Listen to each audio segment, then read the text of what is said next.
Good day everyone, and welcome back to Axis Empires. In this video, we're going to continue our playthrough of the game we started a few videos back, this time playing through the 1939 game year. As a quick recap, the Spanish Civil War has been raging on, but despite the efforts of both Germany and the Soviet Union to prop up their respective sides, it's ended up back at the status quo at the start of the game.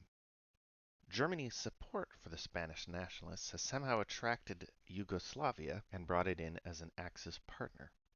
The Soviet Union has been working on building a coalition of countries in the Balkans to oppose Germany's efforts there. Both the Soviet Union and France have taken very defensive military dispositions with fort building. Germany successfully demanded Austria, but bounced off its demands of Czechoslovakia. Most momentously, in response to the German efforts in Czechoslovakia, the Western faction has changed their posture to guarantees.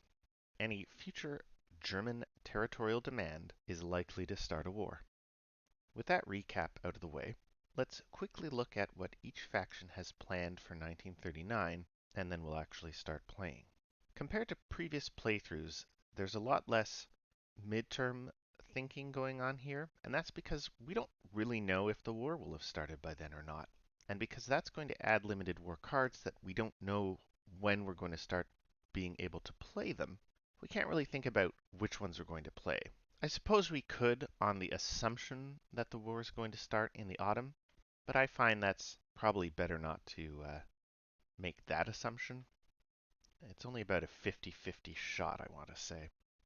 Let's start with the Axis faction. The Axis faction is planning to support the nationalists in the spring.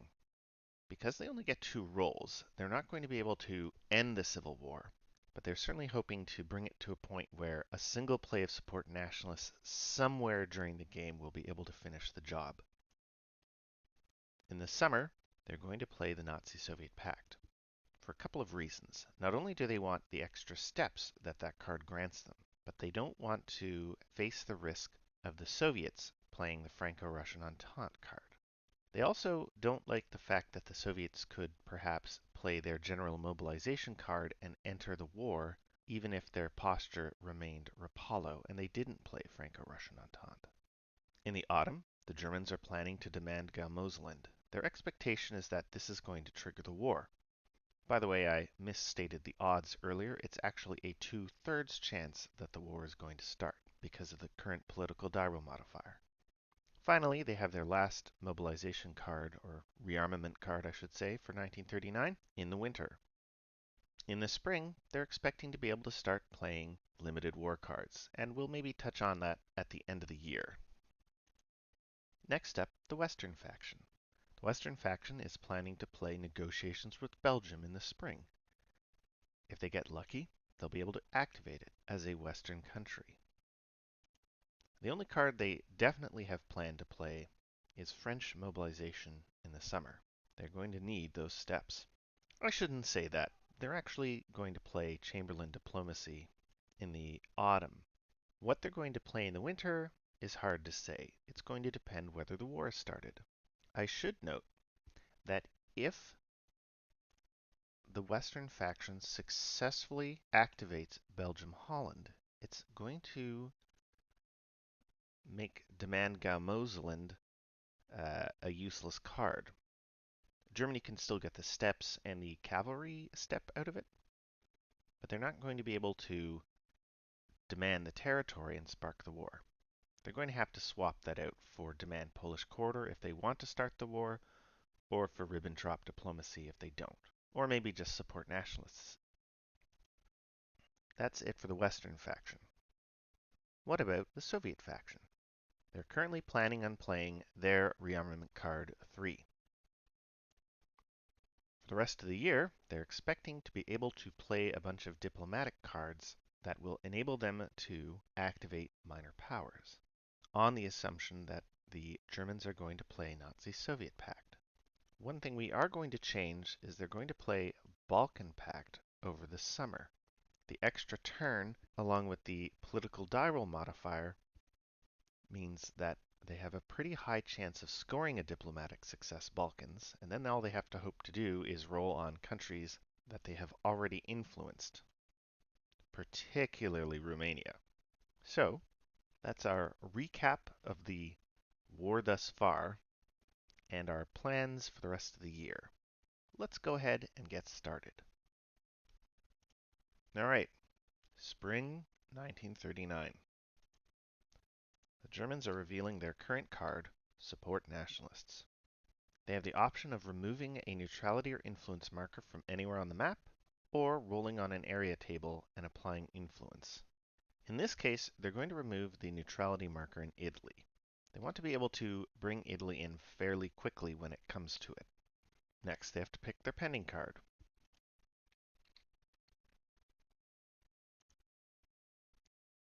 And then place the reinforcements. While they're doing this, we're just going to delete this mobilizing marker in Yugoslavia. We forgot to do it earlier, right? That should have happened on the turn that we activated Yugoslavia months and months ago. It doesn't matter now, of course, because there's no war and Yugoslavs aren't even allowed to leave their country during pre-war.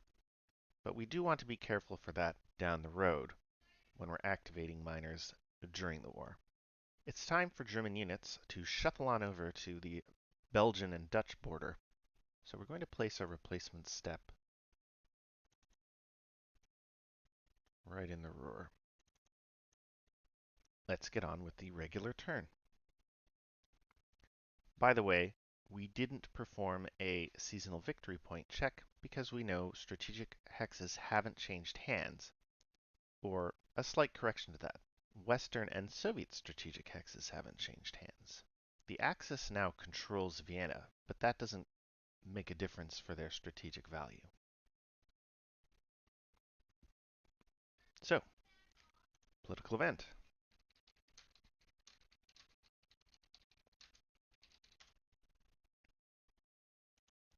Six becomes 5. Stalemate, no result. What else do the Germans have to do this turn? They don't have any support or organization, so let's get on with operational movement. This unit's going to go there. Half, 1, half, 2, half. So you notice me counting half hexes. That's because they're moving along a rail line. As we discussed in a previous video, one-step units moving along a road and rail line during operational movement can spend half a hex of their movement allowance per hex they traverse. During reserve movement, that's generally the same in friendly territory, German units moving through Germany, for instance, but is not the same in enemy territory, German units moving through Russia, for instance. Let's keep moving. Half, 1, half, 2, half. And they're going to have to stop there if we want to keep them all as a block. Another thing I should mention is that, strictly speaking, you move units 1 unit at a time. I'm just moving all those one-step units together as a block to save a little time. But do keep note of those rules. So for instance, if we really wanted to, we could move a couple of these units into hex 3421. And finally, we might not move these units as a block in case we want to move the panzers a bit further ahead. Half, 1, half, 2, half, 3. That'll do. That's operational movement. What about reserve movement? Well, let's have 1, 2, 3. That's going to cost 2 hexes, excuse me, 3 hexes to enter that forest hex. There's no rail line, as we can see, so they're spending 1 hex to enter the hex, plus 1 hex to cross the river, plus 1 hex because it's rough terrain. We're expending the unit's entire movement allowance to enter that hex. I should note that a unit can always move 1 hex on its turn. Even if its movement allowance were 2, it could have still moved from the Ruhr into the forest hex across the river. and then it would have ended its movement. 1, 2, 3. And just half. They'll move into the Ruhr. Actually, they'll stay out of the Ruhr because we want to keep our replacement locations clear. As we discussed in our last video, home country German cities are replacement locations for regular German units. And I'm not sure if we want to increase the size of these steps along the frontier. Because of the Maginot Line, we're certainly not going to try and cross the French frontier. We have to go through Belgium-Holland. 1, 2, 3. I think that'll do nicely. That's the end of German movement and the end of the German turn. Let's carry on with the Western faction.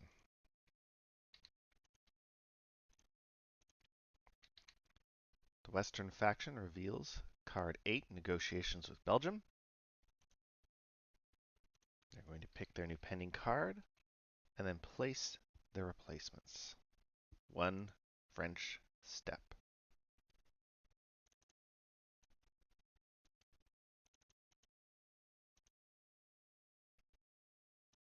They have their political event.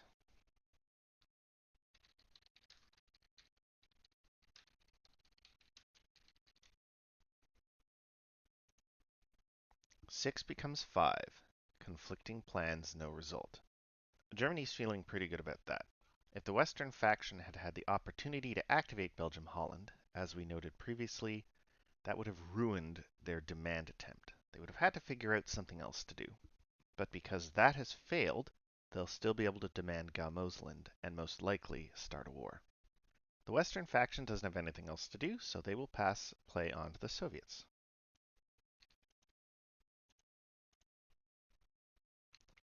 The Soviets reveal card 3, continuing rearmament. If there was a Pacific War on, they would have to apply Pacific commitment. They don't. They add some units to their delay box, or I should say the delay box. Each faction does not have its own delay box. They have to pick a new pending card, and then place their replacements.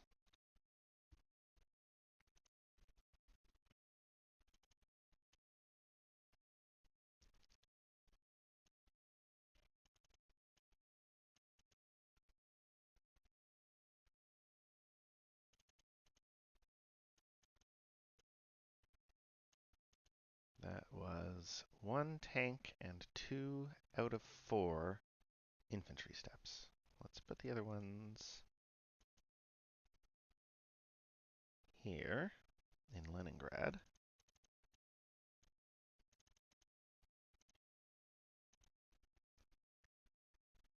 Now, the Soviets don't have a political event. They just have a conditional event. So they're going to go ahead with the rest of their turn. They have some organization.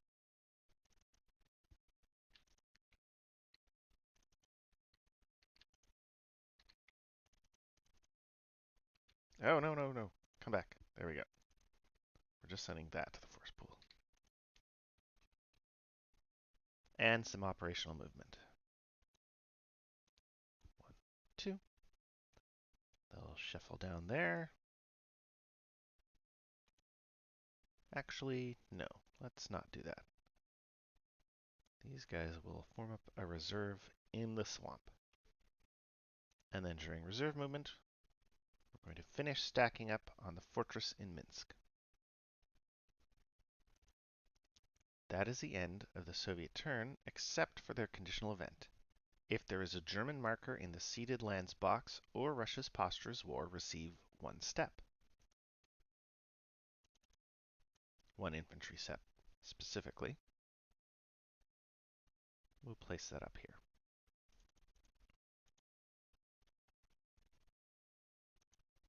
And that is the end of the Russian turn. There are some delay rolls just for the Soviets.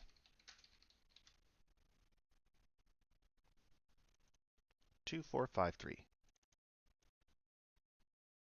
2, 4, 5, 3.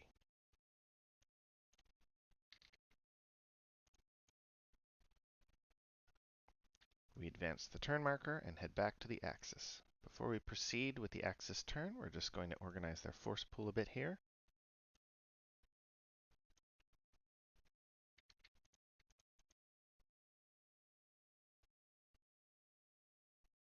All right, they got an air force.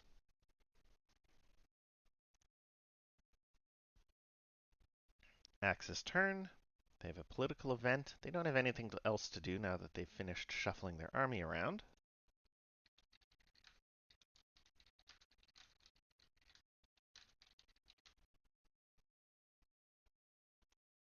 One becomes one. Civil War victory. That's it for the Axis turn. Play passes to the Western faction. They have their political event.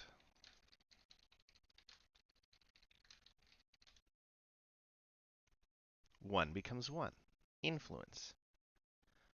Because the political event for the Belgian card only applies to Belgium-Holland, the influence event is only going to affect Belgium-Holland. Belgium-Holland doesn't have any neutrality markers or enemy influence markers, so all that's going to happen is we place one Western influence marker in the country. That's the end of the Western faction turn. For the Soviet faction, the only thing that's going to happen is their conditional event. They don't have anything else they need to move on the map. Where are we here? There we go.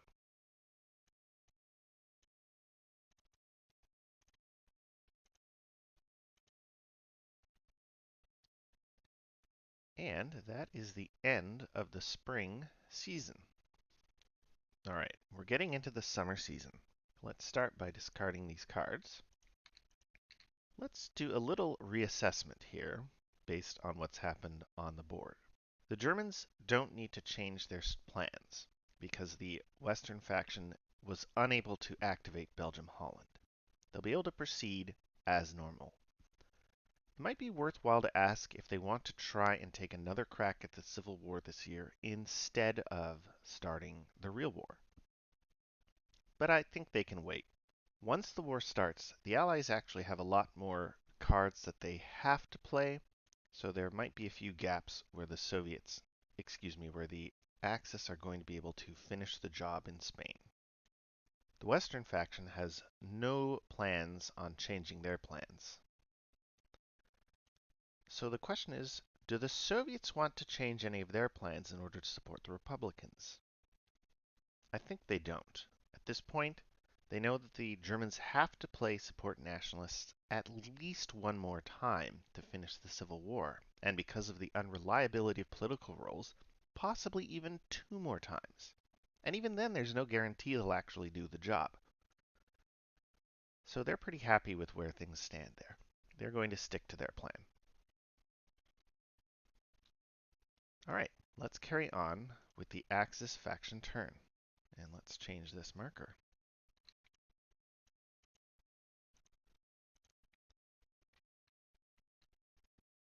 Much to the Soviets' relief, the Axis faction reveals card 4A Nazi-Soviet Pact.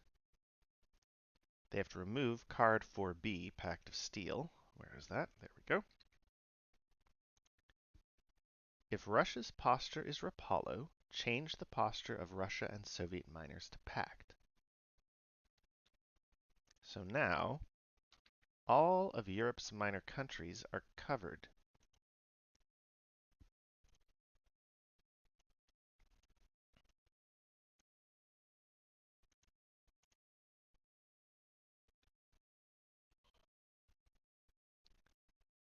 That's it for option card actions. The Axis have to pick their new pending card.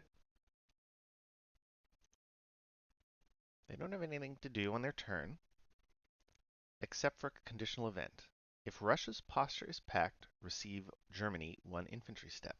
If there is a German marker in the ceded lands box, receive Germany 1 infantry step. Since both of those are true, Germany gets 2 infantry steps.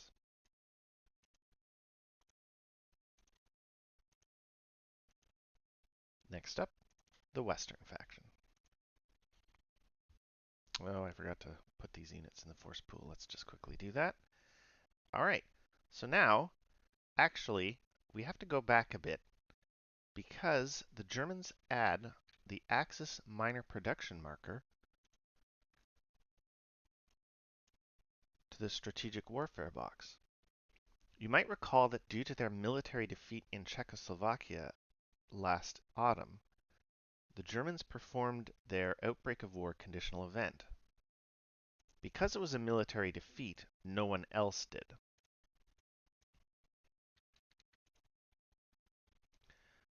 Because I forgot to do that at the end of last turn, that's something you do during the game turn marker segment at the end of turn phase, adding units to force pools when they're on the turn track.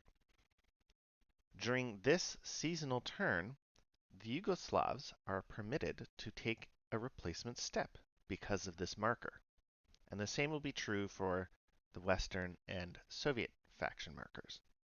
That means that once the Western minor production marker is on the board, the French are going to be able to get a replacement step every single season. What do the Yugoslavs want to do? They probably just put a marker down so they can build up this unit later.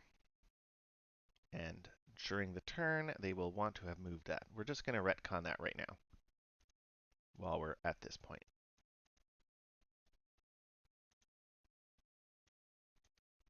And we'll organize the force pool and organize the Soviet force pool.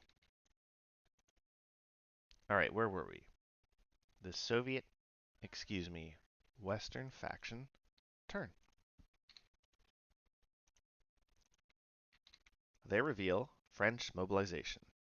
Option card segment, we ignore Pacific commitment, and we add several units to the delay box, including an all-important French HQ. That's very unusual. All right.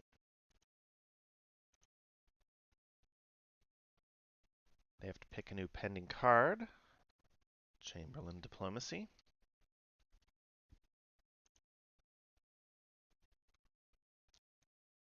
They don't have any plans for moving around, so they're just going to go ahead with their conditional event, which is adding 2 French steps to the board.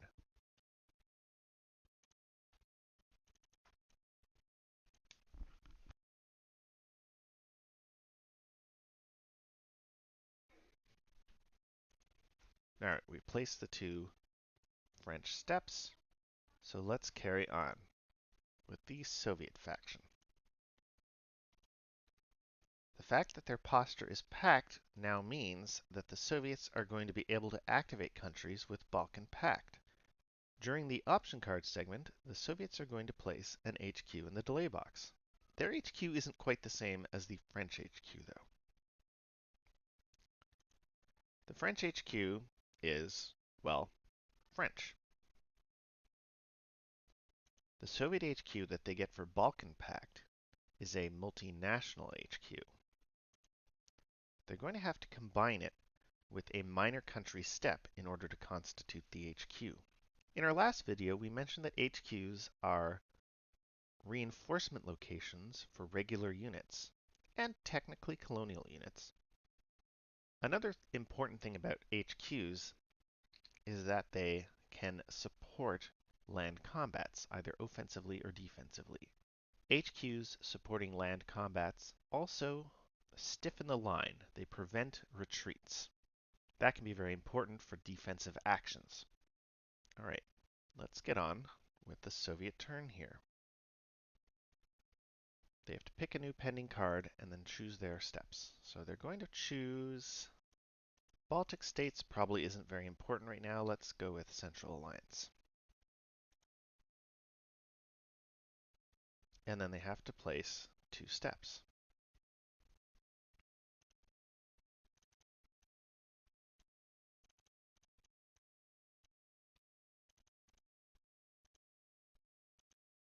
First things first, they have a political event. As you'll recall, diplomatic success Balkans means the Soviets roll on the Balkan area table and apply influence to any neutral country. Technically to any friendly country as well. We're not really worried about that. We're mostly looking for neutral countries, and especially Romania, and to a lesser extent Greece. Let's see what happens.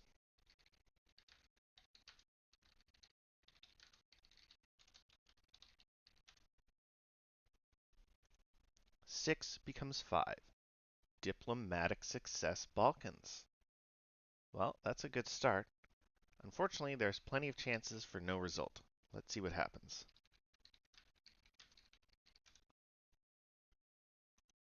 4 becomes 3. Let's see what that is. Romania. Oh, there we go. They're very excited by this. Lots of gnashing of teeth in Berlin as a result. So, let's quickly review what happens with this event. Influence. The faction that received this event may do one of the following. There are several options. The one we're looking at is active involvement. Activate the selected neutral minor country as a friendly minor country. To choose this option, there must be a friendly influence marker in the country. Exceptions. If pre-war is in effect, a neutral minor country with a posture of Locarno or Cordon cannot be activated as an allied minor country. This option cannot be chosen if there is an enemy capital marker in the minor country. So for instance, if the Republicans were able to win the Civil War, the Republican capital marker would remain in place in Madrid, and the Axis would not be able to activate Madrid. Actually, I don't think anyone would. No. The Soviet faction would be able to activate Spain because they are the supporters of the Republic. But the Axis certainly wouldn't. At any rate, that doesn't apply, and because Romania's posture is no longer Cordon, the Soviets are going to be able to activate Romania as a Soviet country. Once again, let's go through the steps of activating a minor, similar to what we did with Yugoslavia last session. Step 1. Separate out any partnership counters the minor country may have and set them aside for future use. Romania doesn't have any. Step 2. Place its 012 or 011 reserve infantry unit in the faction's force pool. Let's get our counter tray here. Actually, just close that for a second. We're going to activate as Soviet, and let's place the Romanian flag in the force pool. All right, back to the counter tray. We have to move the reserve unit to the force pool. Step 3. Place in the delay box any of its remaining units with delay stripes except for fortress units. So that goes to the delay box. Step 4. Place any garrison and fortress units it may have in the appropriate hexes. Well, they don't have either of those, so that's it for that. Place all of its remaining ground units in or adjacent to city or port hexes within the activated country, with their one-step side face up. All placement in steps 4 and 5 is limited to 1 unit per hex. Well, considering they're starting with a potentially hostile neighbor, let's assume we have to have a little bit of defensive posture here. And, oh, but we have to start adjacent to city or ports. They'll be able to move out later, so that's not a problem. Step 7, they perform a mobilization roll. There's step 6 where you have to place a mobilization marker, by the way. This time, it's an allied mobilizing marker.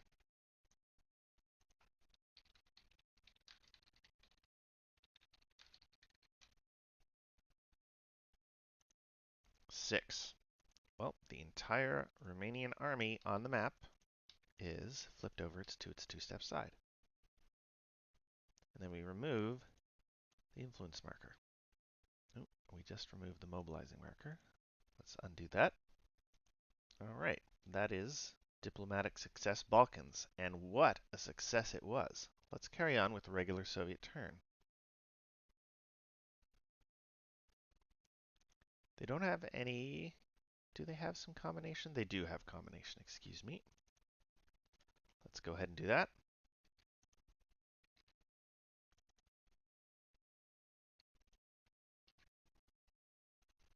Operational movement.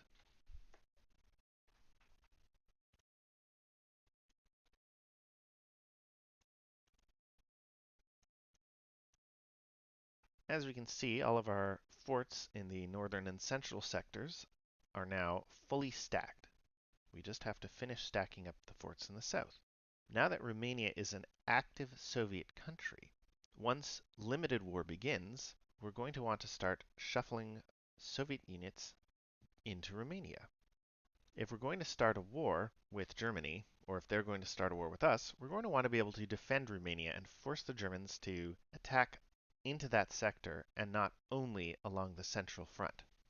That means having some actual Russians down there and not just the Romanians. That's it for operational movement. Let's carry on with reserve movement since we have no combat. This unit's going to go here. Oh, we forgot about the Romanians.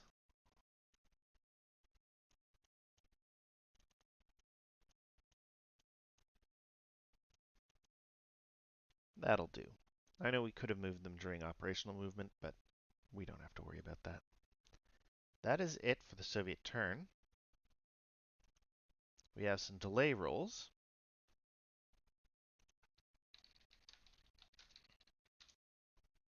We'll just roll in order here. Top to bottom. 6.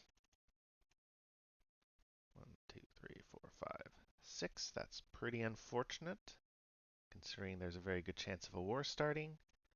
2 1s. What else did we see here?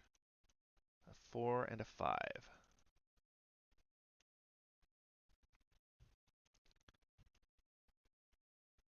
That's not the best, but at least it's arriving on a seasonal turn, so we'll be able to start taking advantage of it in the winter. And we have some Soviet and Romanian delay rolls. Since Romania is a Soviet country, we'll just bundle them all together. The multinational HQ first, and then the Romanians. 4 and 6. Those are some long rolls, but the Soviets don't care because they're not expecting to be at war. We'll add units to the force pool. And play proceeds back to the Axis faction. Let's organize our force pools here.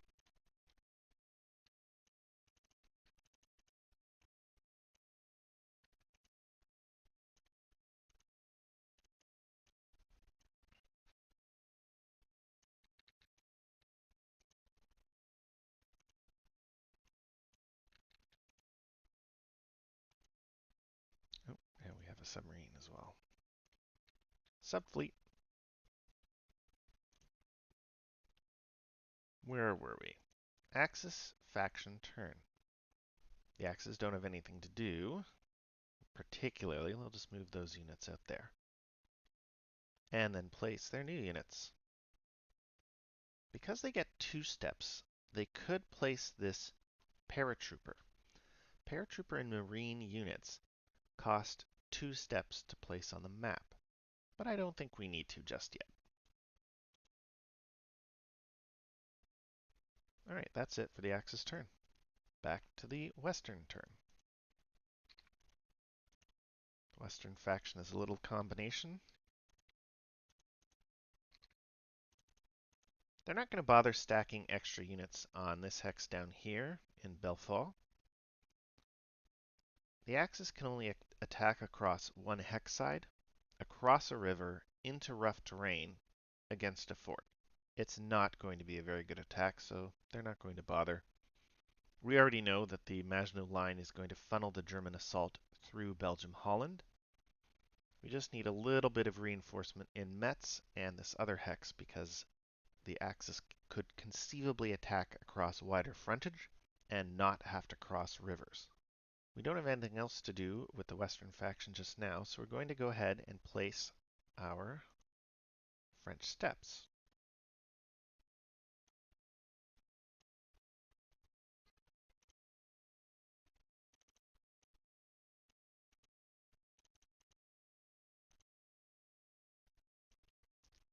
And play continues to the Soviet faction. All right, the question for the Soviets is, are they going to be able to follow up on their coalition building? Let's find out.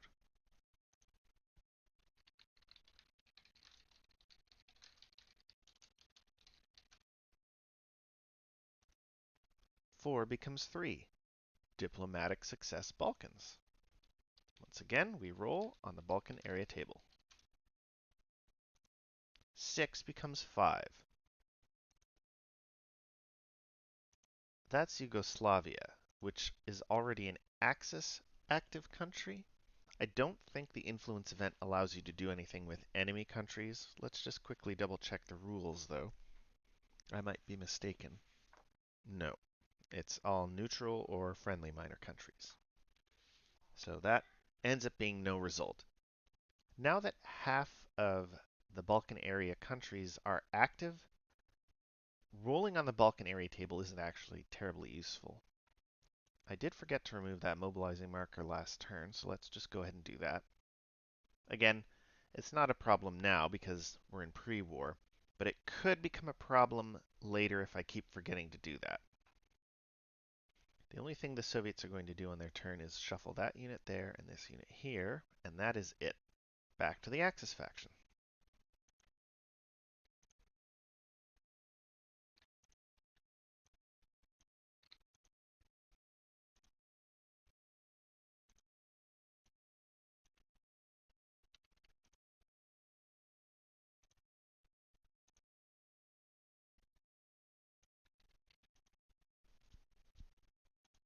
All right, I'm just going to organize this unit quickly, and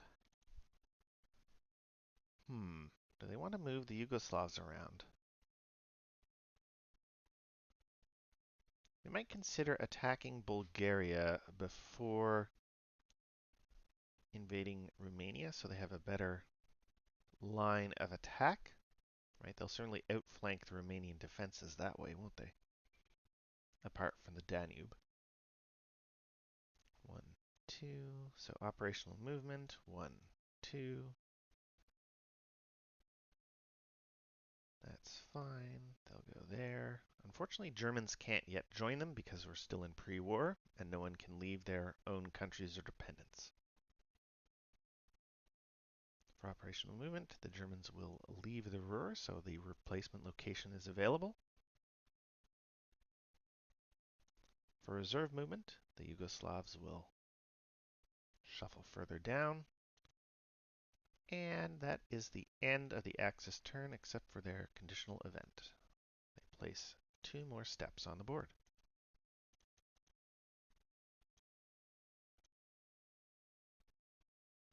That is the end of the Axis faction turn. On to the Western faction. They have some organizing to do.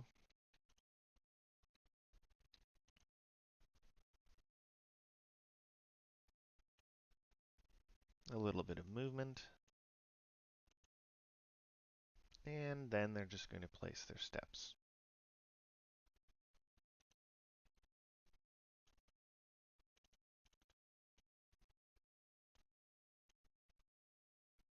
There is some concern that the Italians, if they join the war on the Axis side, might try to invade southern France. But to be honest, we're basically expecting the Axis are going to play case yellow in the summer and try to finish France off that way. So it's not a terribly important concern. We're not going to worry too much about the border yet. That's the end of the Western turn. Play carries on to the Soviets. The Soviets have one last kick at the can at intervening in Balkan politics.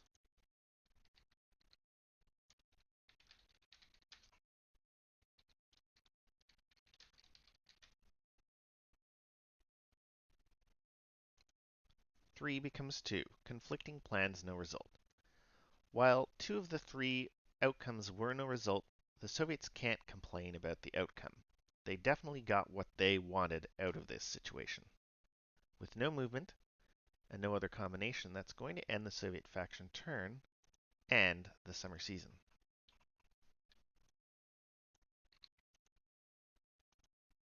Let's just discard all these cards.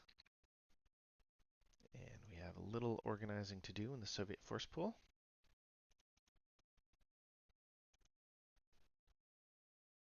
And that is it for the summer season. That brings us to the autumn season. And here's where things can start getting exciting. We're now a 2/3 chance of a war starting with the German card. At this point, the strategic count is unchanged. On the one hand, the Soviets now control Bucharest, which is an Axis strategic hex. Since they are policy affected, however, it doesn't count towards strategic value. That means the strategic value is unchanged. The Germans reveal their current card, Demand Gau Moselland. They have to place a unit in the delay box and then pick a new pending card.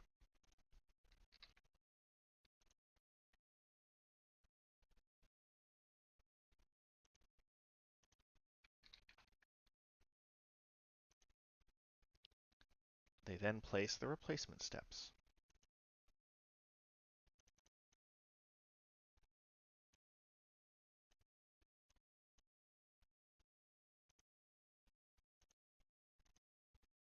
Now, here we go. This political event could spark the war.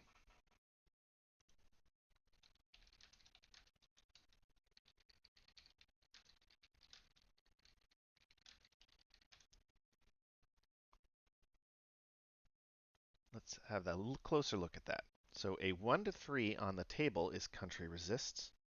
4 to 6 is ceded land. Because of the political die roll modifier, a roll of 1 to 4 on the dice is going to result in a 1 to 3 on the table. Like I said, a 2/3 chance of starting the war. You can see there's an exception noted in the country resists line item. If Belgium-Holland's posture was still Locarno and Germany played this card and the result was country resists, instead of rolling on the international crisis table, the Western faction would have played its outbreak of war conditional event. Let's get on with the roll. 5 becomes 4. Ceded land. Well, the Germans didn't really get what they want. They now have to ask themselves, what now? We're now looking at a prolonged pre-war situation. They have 2 ways of starting limited war.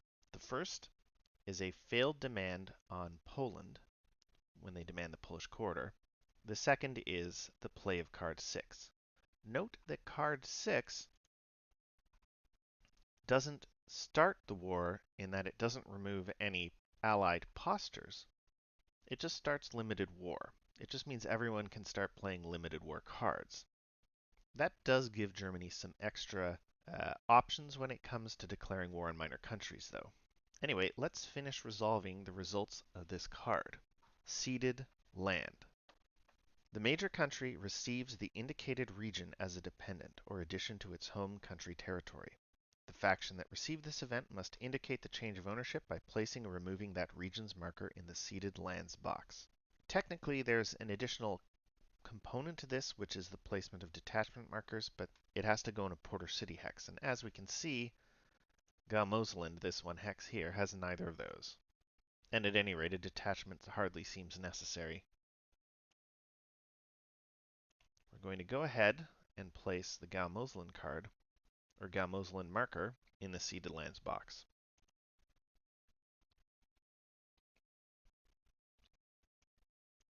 Well, Germany's territorial demands have been somewhat awry.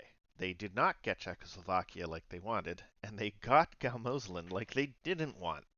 With that in mind, we're certainly going to have to try and demand Poland next autumn, I think.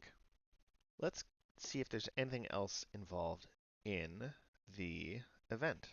If the Axis faction received this event, and the neutral minor country ceding the land contains a neutrality or Axis influence marker, remove that marker. If the minor country ceding the land does not contain a neutrality or influence marker and does not share a border with a Soviet country, place a Western influence marker in the country. If the minor country ceding the land does not contain a neutrality or influence marker but does share a border with a Soviet country, roll one die.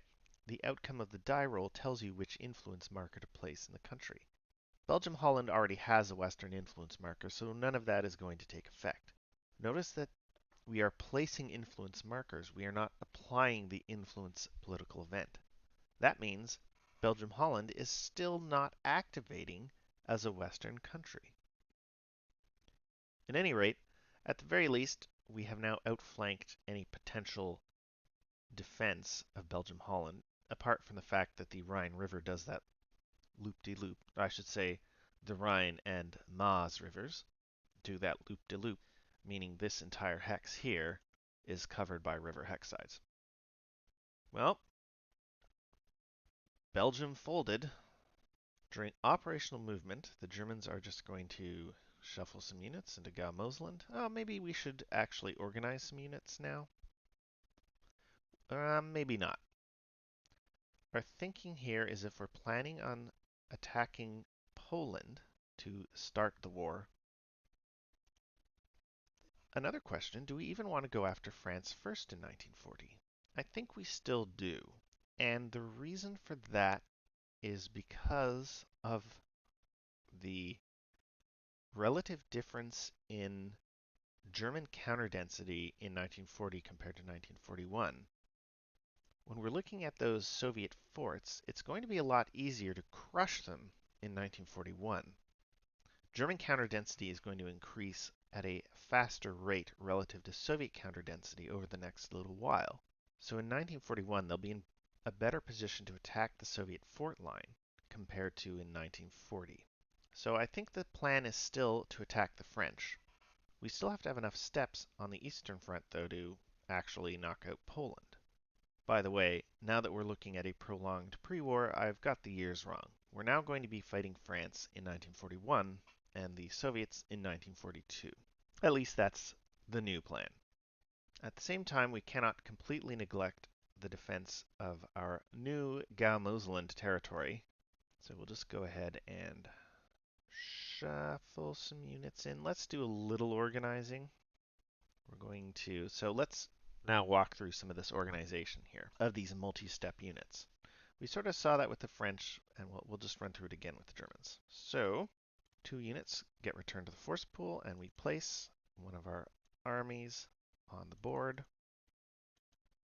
And that unit goes to the force pool, and we place that unit on its 3-step side.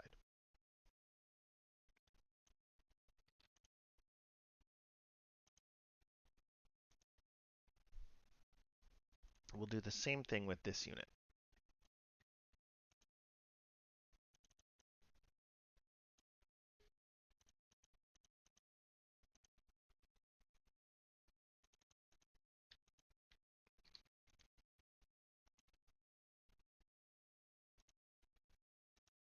We're going to shuffle those units during operational movement. Because this hex, there's no river hex side along Strasbourg to Saarbrücken, we'll just add a step there. The rest of these units need to hustle on over to the other front. We're also going to need to put some units in East Prussia, aren't we? All right, so 1, half, 2, half, 3. This is going to be a little annoying because we don't have the Czechs to help outflank the Polish defense. I shouldn't say the Czechs, Czechoslovakia. Half, 1, half, 2, half. Half, 1, half, 2, half. Half, 1, half, 2. That's it for operational movement. Reserve movement. We have half That brings us to 2 because we don't have any more half steps to make. Half, 1, half. That'll go here. Half, 1. That is the end of German reserve movement and the end of the German faction turn. Let's proceed with the Western faction turn.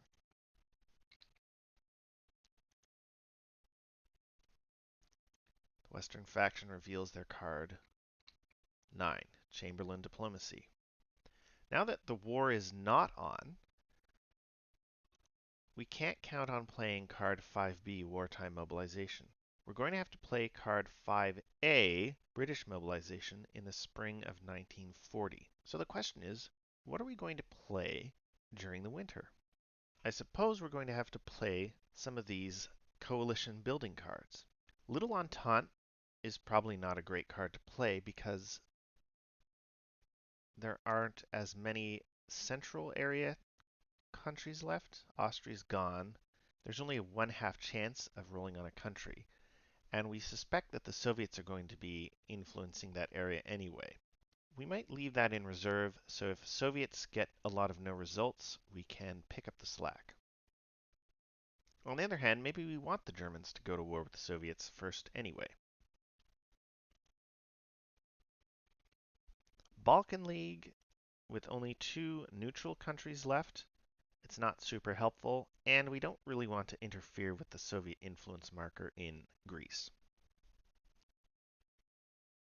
If we were to take that marker off with a Western influence event, that would give the Axis faction a much easier chance of activating Greece themselves. I think that leaves Scandinavian League and Arab League for now. Scandinavian League might allow the Western faction to place influence markers or even activate countries in the northern area.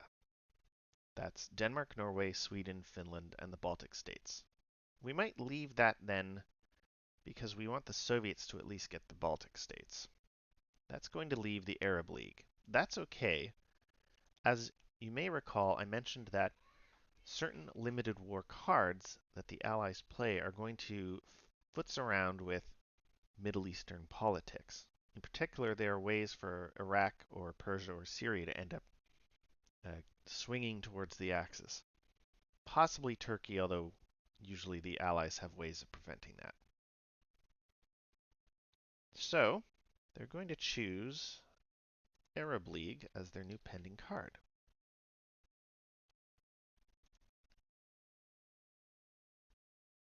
They get their 1 British replacement step.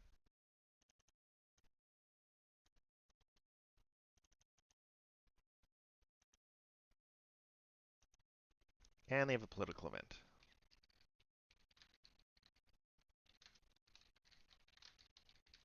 I don't think that the Western faction has rolled anything on Chamberlain diplomacy except no result. 4 becomes 3. Conflicting plans, no result. The trend continues. All right, they're just going to move this unit here.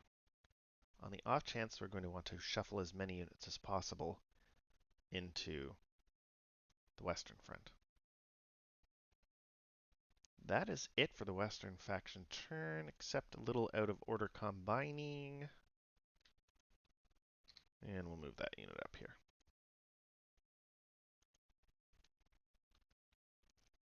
That brings us to the Soviet faction turn.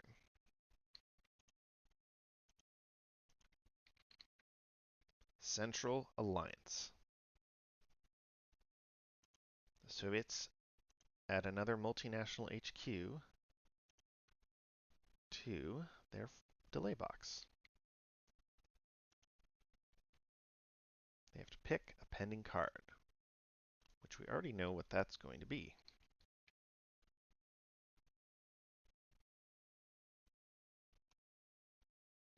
Oh, there's pre-war production. Let's just throw those down there.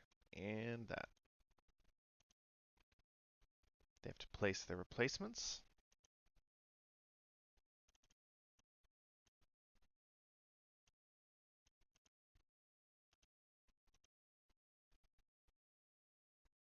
And now they have their political event.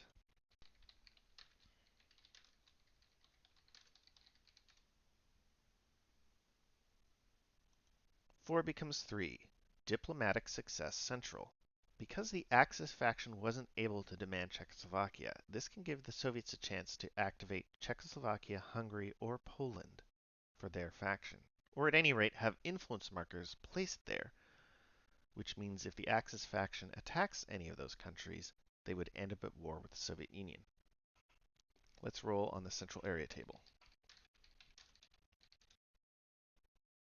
4 becomes 3. Czechoslovakia. Feeling abandoned, perhaps, by the Western faction after the events of last autumn, apparently the Czechs and Slovaks are turning to the Soviet faction for aid.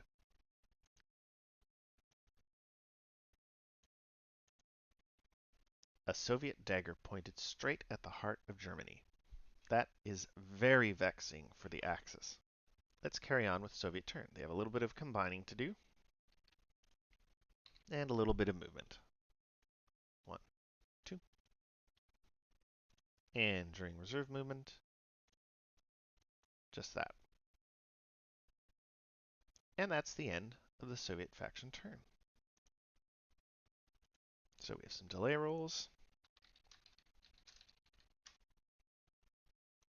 A 1.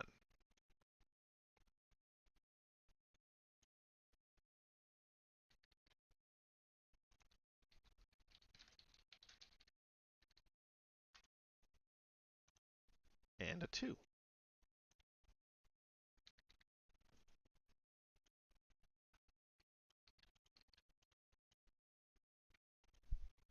Before we carry on, let's just quickly organize some force pools. Since we have these multinational HQs, let's just take a look here. Over at this corner of the Soviet force pool, there are holding boxes for the Baltic, Central, and South multinational HQs. Those HQs have to be combined with minor infantry and Soviet infantry steps. The minor infantry step that's included ends up going into that holding box instead of being returned to the force pool for later use. If the HQ is ever broken down, the minor infantry step returns to the map. Of course, if the HQ gets broken down in order to take losses, it might get returned to the map and promptly returned to the force pool, but there we have it. All right, and the Western faction got a colonial step, and the Axis got their cavalry. And that brings us to the Axis faction turn for September-October. They don't really have anything to do right now unless they want to organize units, which I don't think they're going to bother with right now. So that's it for the Axis. The Western faction has their political event.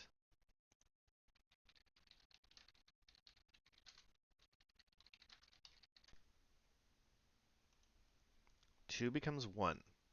Roll on guarantee table. 4 becomes 3. Conflicting plans, no result.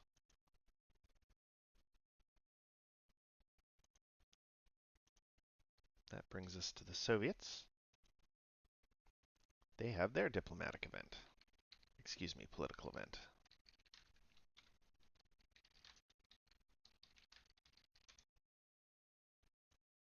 2 becomes 1.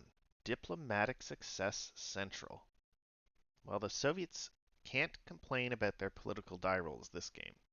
If they roll on Hungary or Poland, they're going to spread their influence around.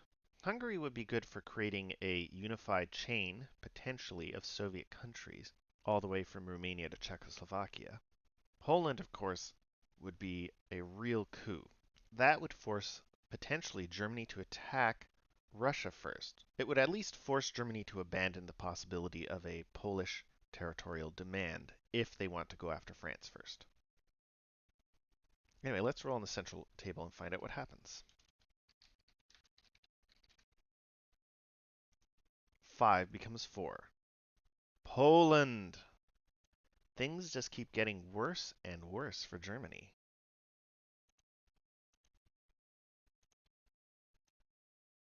The Soviets' kinder, gentler approach is paying off in spades. That is the end of the Soviet faction turn, except for a little bit of movement here. This war economy marker is going to allow the French to build extra steps, so it goes to the strategic warfare box. We'll just quickly shuffle it around here. And then that is the end of the autumn season. We'll just discard that and recycle this. For the autumn season, the Germans are definitely feeling the heat here. Soviet influence is spreading across Eastern Europe. They didn't start a war, so the French and British are continuing their buildup thus far unmolested. We're now looking at a prolonged pre-war, and a prolonged pre-war where the Germans may not be able to demand Poland to spark the war because they want to attack the French. Now that we're looking at the prolonged pre-war, let's do a little planning for the Germans. They're going to want to play additional mobilization. They get a whole bunch more extra steps compared to Westwall constructed. They're going to play that in the summer. What are they going to play in the spring? They could play Ribbentrop diplomacy, demand Polish corridor, or support nationalists. There's one possibility for resuscitating their demand for the Polish corridor as a way of starting the war, and that is if they can remove the Soviet influence marker. They might consider doing that with either support nationalists or Ribbentrop diplomacy. Ribbentrop diplomacy has a 1 in 6 chance of a neutral's pressured result. That would allow them to remove the Polish influence marker. Support nationalists allows them to apply the influence political event. And if they were to roll on the central area table and get Poland as the result, that would also allow them to remove the Soviet marker. I think they're going to go with support nationalists, not least because that's also going to improve their chances of ending the Civil War. One issue they're going to have with a prolonged prolonged pre-war, is that the Soviets might have an incentive to play their support Republicans card now that they're running out of pre-war cards themselves. In the autumn, we're going to have to see what happens. If they can get away with demanding the Polish corridor, they will.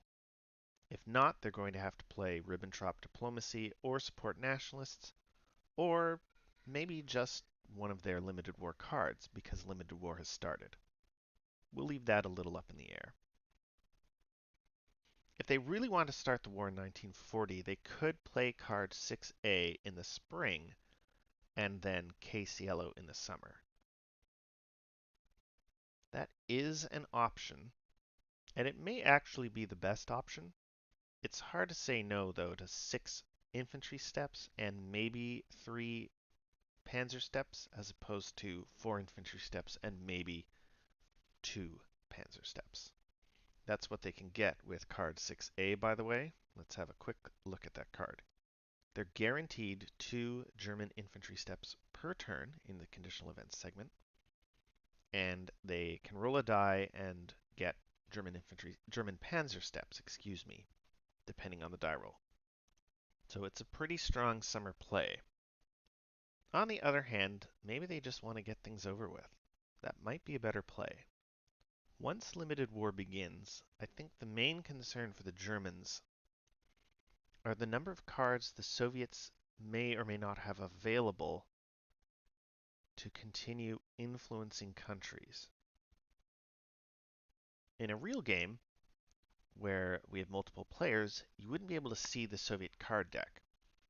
So the Germans wouldn't be able to know for sure what the Soviets have available. But once you play the game a few times, you'd at least know what options they usually have. In this case, we know that they have the common turn card, which allows them to roll on area tables and maybe apply influence to countries. It's not as good as the Pact of Steel, but it's still dangerous. On the other hand, the Soviets are going to be able to play that card likely during a summer turn anyway. The bigger concern would be supporting the Republicans. Is that worth 2, maybe 3 extra German steps, just getting things over with? That's a good question. I think it is. Western counter density is going to keep growing. So let's go ahead and replan that. They're going to play 6A during the spring. That's going to start limited war. And we're going to wait on demand Polish corridor. And they'll just play case yellow in the summer. Once limited war started, they're going to be able to play limited war cards. So they play case yellow in the summer to deal with France. They'll play Operation Weserübung in order to deal with Denmark and Norway in the autumn. And we'll just have to go from there.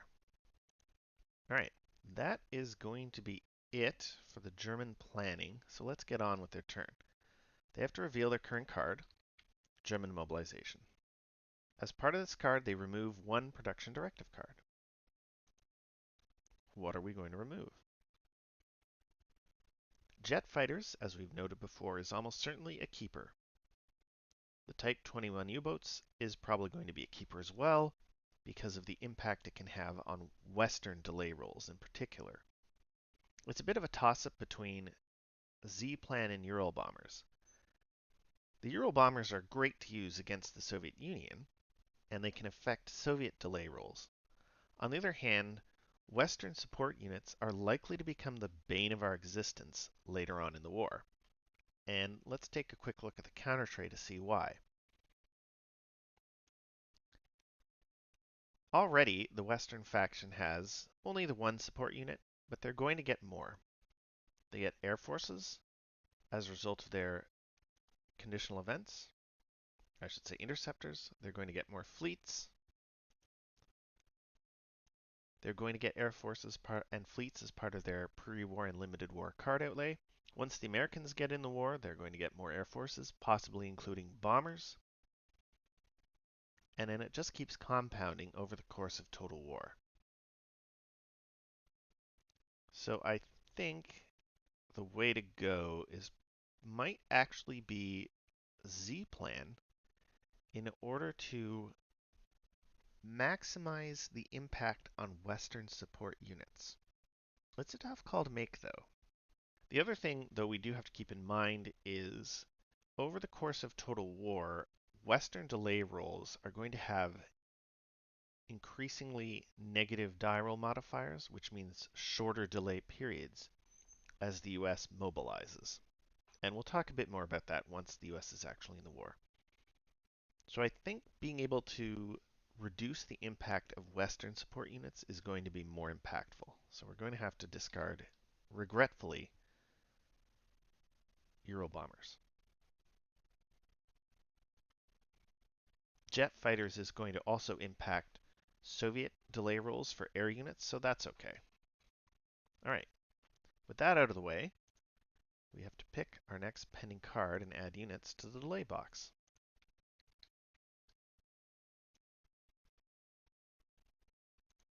We're planning additional mobilization. We then get our replacements, 2 armor and 6 infantry steps.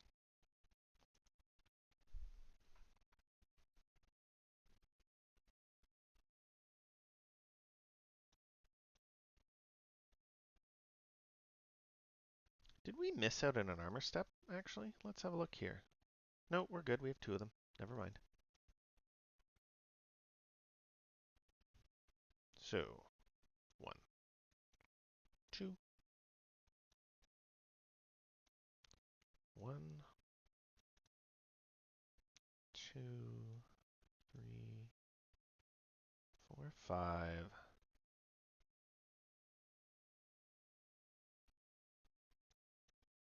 6. All right. The only thing on the card is a conditional event giving Germany extra infantry step units. It obviously would have been convenient to have had Czechoslovakia in hand because they would get an extra unit, but nothing doing. During operational movement, we're going to move that there. Shuffle this over here. Half, 1, half. That's panzers. 2.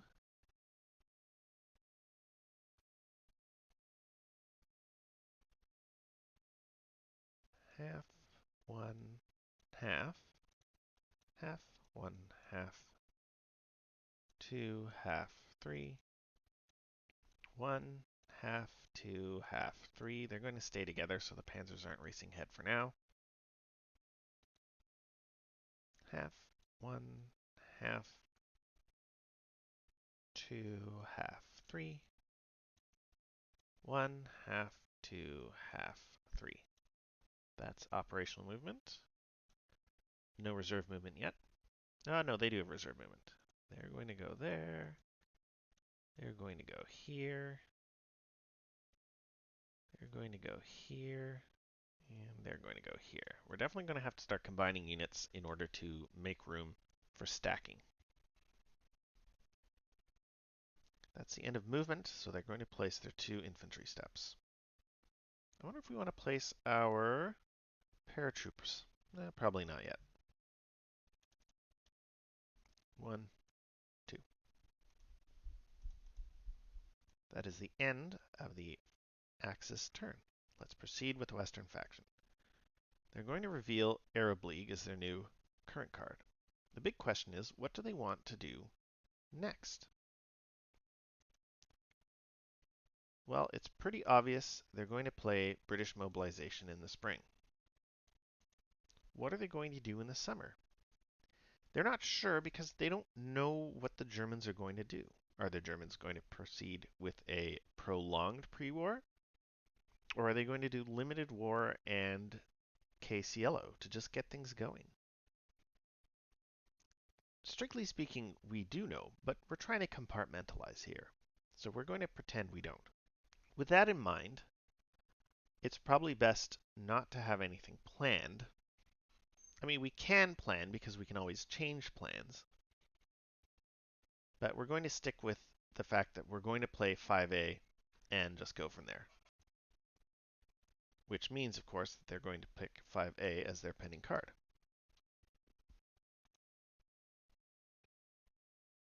During the replacement segment, the French add a step.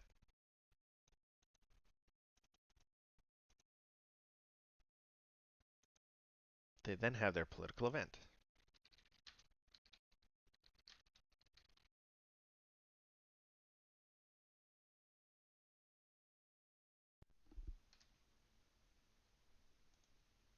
Two becomes one. Diplomatic success, Middle East. All right. Let's roll on the Middle East table. If we look on the table, one of the potential outcomes is Syria. Because Syria is a French dependent due to the ceded lands marker, that means it's going to be no result. We can't place influence in a dependent.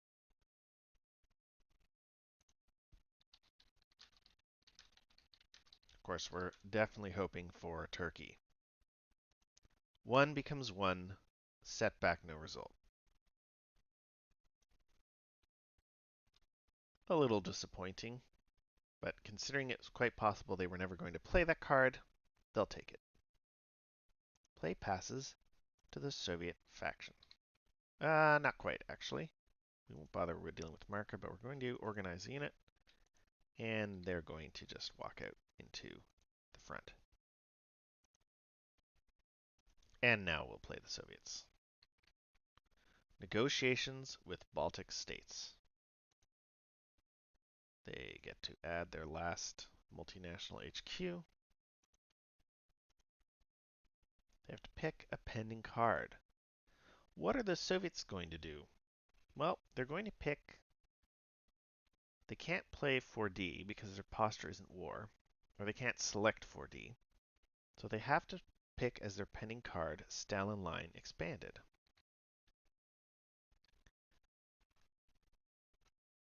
Then, what else are they going to do? They can't play 7B any longer. You know, we'll just discard 7B then. Yeah, it's not going to do anything. So they're not going to bother. They could plan to support the Republicans, but I think we're going to see what happens with the war before we make any plans.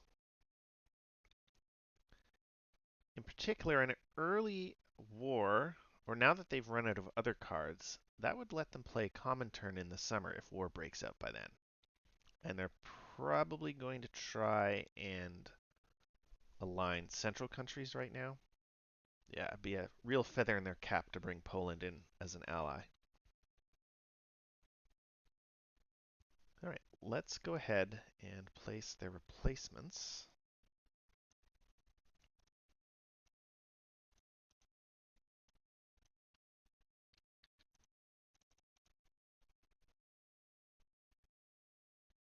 And we'll go ahead and organize units. Oh, that would be the political event first. The Soviets don't have any marker in the strategic warfare box that lets them place minor country steps yet. So the Romanians are not yet getting their reinforcements.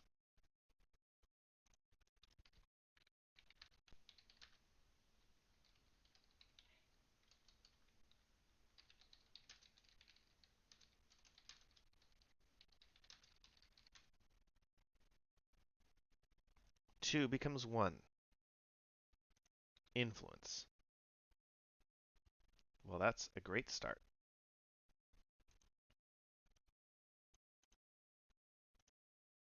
All right, during their turn, the Soviets are going to organize a unit and shuffle it out towards the front. During reserve movement, they will occupy the fort. That is the Soviet turn. We have some delay rolls first. Let's do the Soviet one because it's just the first unit. The one unit, I mean.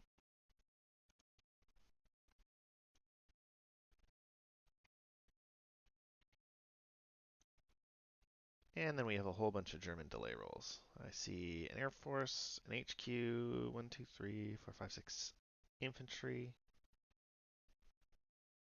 5 infantry, I mean, and 2 panzers. So that's a lot of rolls. We'll just roll a bunch of dice.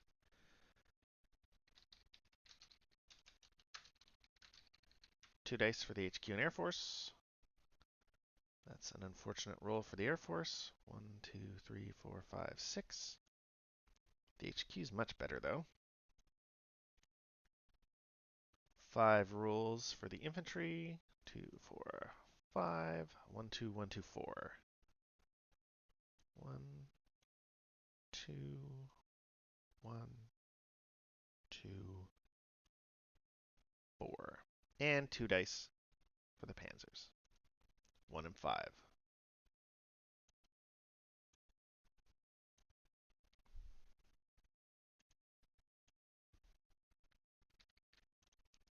And then we add units to the force pool and move the turn marker. Let's just quickly organize some of these force pools.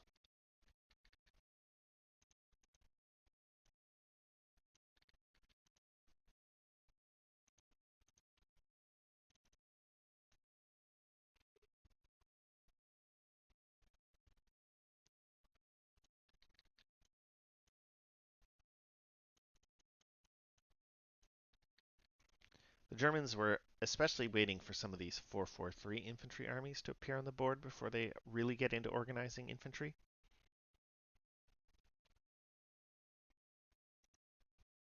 All right. That is their turn. Sorry, we haven't even gotten to turns yet. It's now the Axis faction turn. They don't have any political events, so let's get on with organization. Now that we have a panzer army on the board, let's organize one of those. So the first things first, German infantry and German armor type step.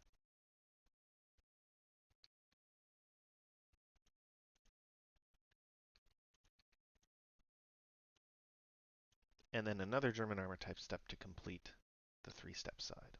Let's also organize an HQ. That requires infantry steps. And we should organize more infantry armies.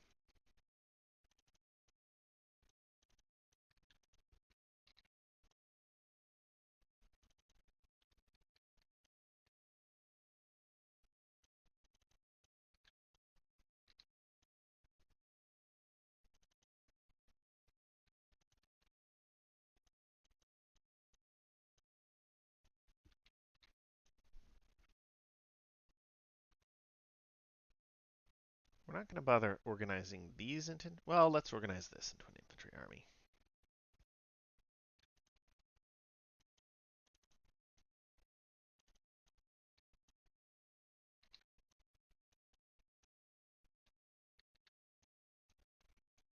As we can see, all this organization has added a whole bunch of extra steps to the German force pool.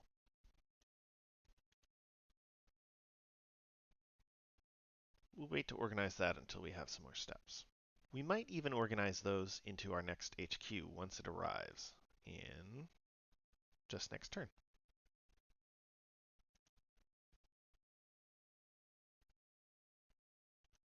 All right, so we have some movement. Because France is still policy affected, there are still no French ZOCs. However, that's slow going through the Ardennes here. We're going to step forward, shuffle out, shuffle out.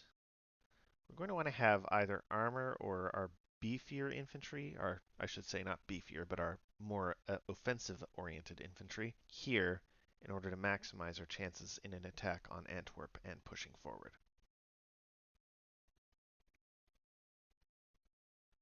I'm going to move those here and that here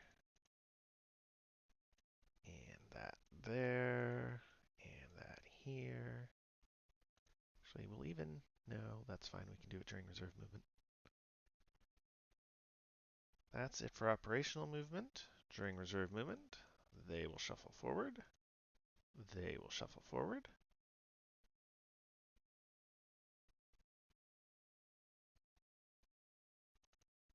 They'll go down here. So will that unit. And that's probably good. You know what? They'll go up here too. During the conditional event, the Germans get 2 more infantry.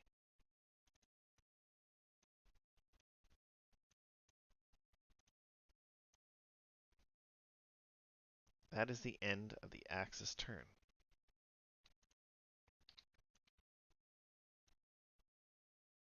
The Western faction gets another crack at a political event.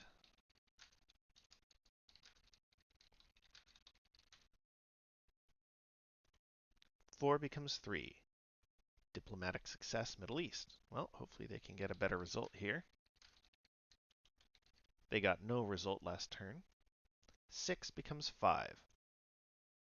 Iraq. Well, that's not the best, but it's not the worst. They place an influence marker in Baghdad.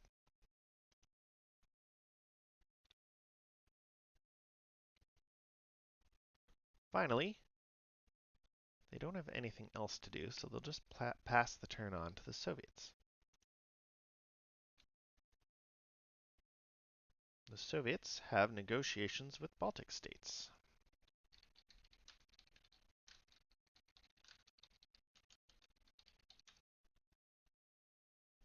Six becomes 5. Conflicting plans, no result. That's a little unfortunate. They were definitely hoping to align the Baltic states and activate them as a Soviet minor. However, they've got their fort line, so it's not the end of the world. They might get another chance to activate them later, once limited war has begun. That is it for the Soviet faction turn. We're just going to add units to the force pools and reorganize them before ending the session.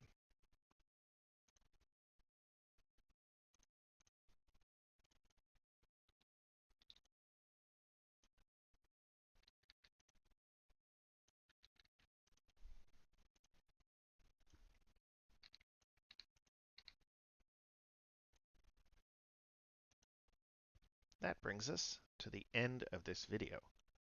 As we can see, it's been a wild and woolly ride, with the war postponed, but only for a short time. I hope you've enjoyed the video. Please feel free to like and subscribe.